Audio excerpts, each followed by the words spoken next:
So, what I haven't seen is like a proper cheese for the Lightblade boss. And honestly, this one's not that great either. It's still like super tough, but a cheese is a cheese, I guess. So as far as I can tell, this fits the definition of a cheese just fine. So it's we're gonna abuse a mechanic in the game. I am sorry. I feel super dirty for doing this, but here we go. So how I feel about cheeses is you gotta play the game, don't let the game play you. And for me, that means if a cheese is out there, use it. Why not? Don't let the game tell you not to.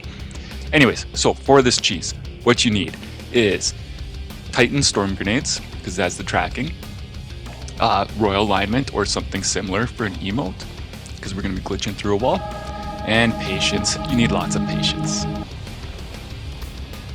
So for the first part, when you're entering the boss room, first thing you're going to do is you're going to jump down this hole and you're going to go to your 6 o'clock, so the spot behind you here, and you're going to jump up on the ledge. So the trick is to get there before the boss wakes up. So you get there and you're going to do the emote right away, just to make sure he doesn't have aggro, right? So how we do this is the same thing I do for the tank room, really on proven ground. So in Destiny, for the mechanic, for the most part, for most situations, if the enemies don't have line of sight of you, they're not going to attack. You're not going to get their aggro if they never see you. If they see you, yeah, they're going to attack. If they don't see you, you're good to go in most situations. And that's what we're going to do with the boss here. We're just going to be chucking grenades at him. The grenades are going to track to him, and, you know, they do decent damage. Storm grenades, you know, not so bad with Arc 3.0.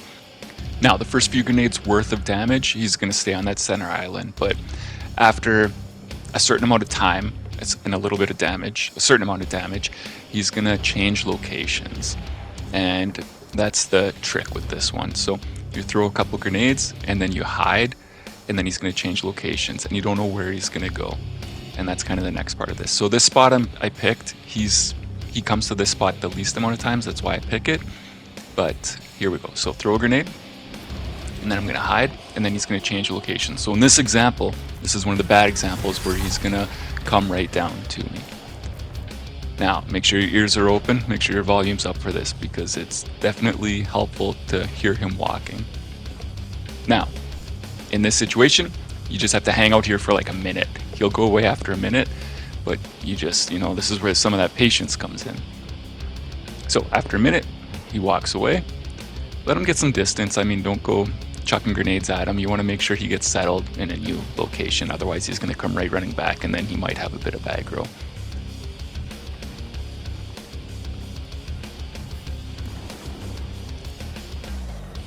So here's just another example.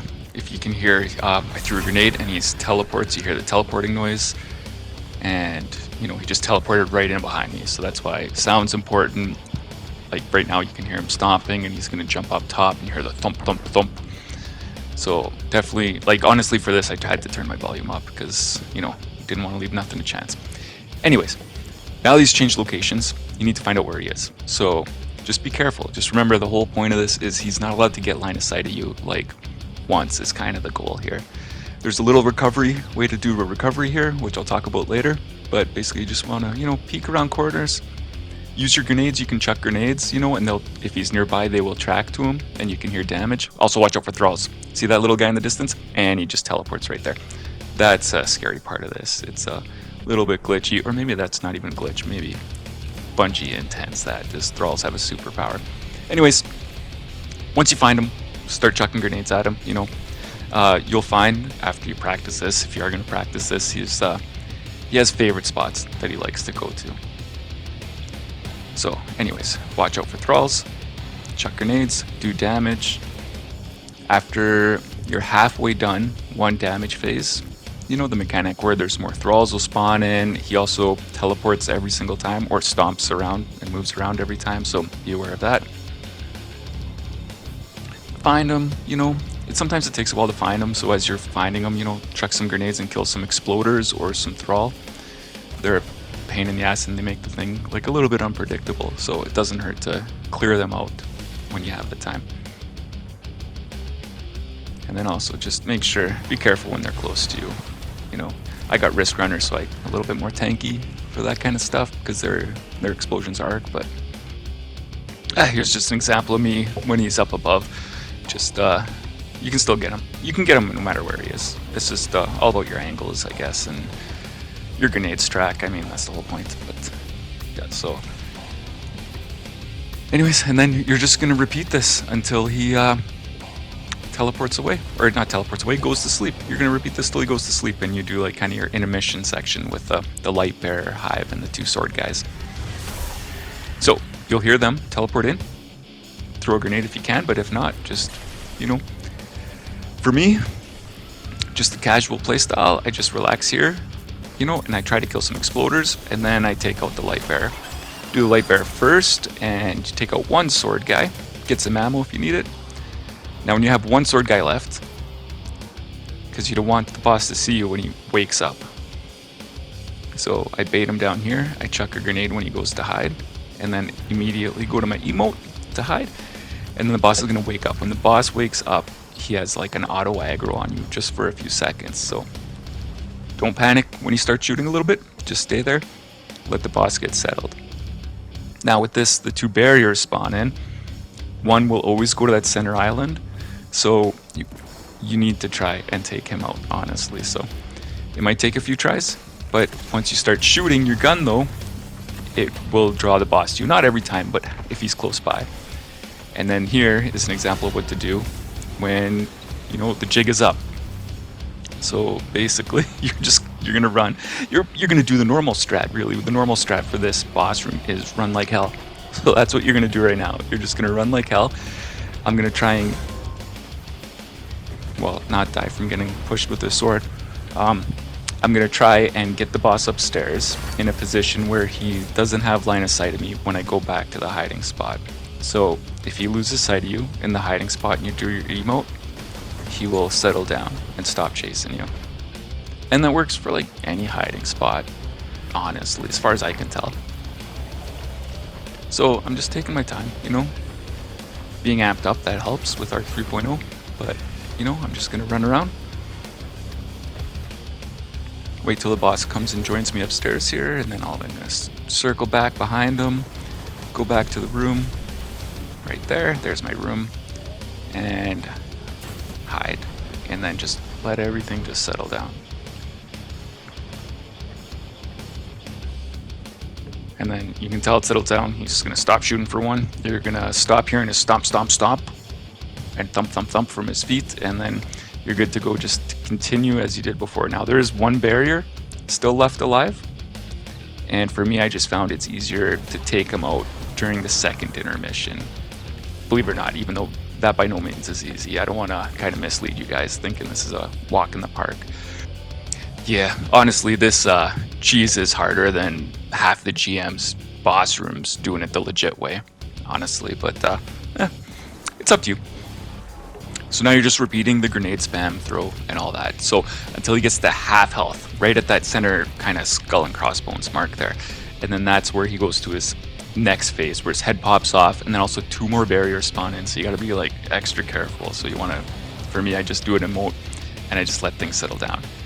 Keeping a special eye on that top left balcony, because now there's 3 barriers walking around up top there, and there's been the odd time where 1 will pop in there, and then if that's the case and you have the opportunity to take them out without getting the boss's aggro, by all means do it. But for the most part though, they stay basically above where I am right now, like they don't really become visible. And then after stuff settles down, you're just going to go back to throwing grenades at wherever his hiding spot is after you find it. So you're going to peek, do all that stuff the same way you did for the first part. All that's the same. If you have the opportunity to throw a grenade above you to clear out some of the acolytes, that's cool. Never a bad idea to kill extra ads when you have the time. So, last third of the health. The next 2nd intermission, I guess. And then the light bearer is going to spawn in. 2 more sword guys are going to spawn in. And then also you got the 3 barriers above you now. And then this is where stuff is probably the most difficult. Still, in my opinion, easier than doing this the legit way. So I start off by, you know, taking out some exploders where I can without peeking too much. And then I'm just peeking to see what goes up on this ledge. Sometimes it's a light bearer, sometimes it's a barrier. I prefer the barrier, honestly. But if it's a light bearer, I mean, you're gonna have to take them out. And then this is kind of the iffiest part. Now, with this type enemy, the boomers, I think some people call them, right, where they're shooting the cannons, the lobby cannons at you, you're at a disadvantage when you're on the low ground, obviously, because they have that arc to it. So with splash damage and being lower than them, not ideal. Like, you're way better off in these situations to be higher than them, always. But you're just going to take your time, try to single one out, and then this again is where the patience is going to come in. You're going to try and draw them into, single them out, get them separated.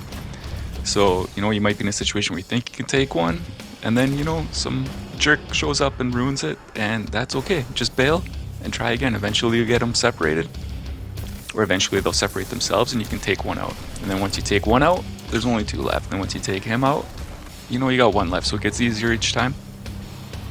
Still, the hardest part of the thing is this part, when you're trying to wreck the mechanics or abuse the mechanics like this.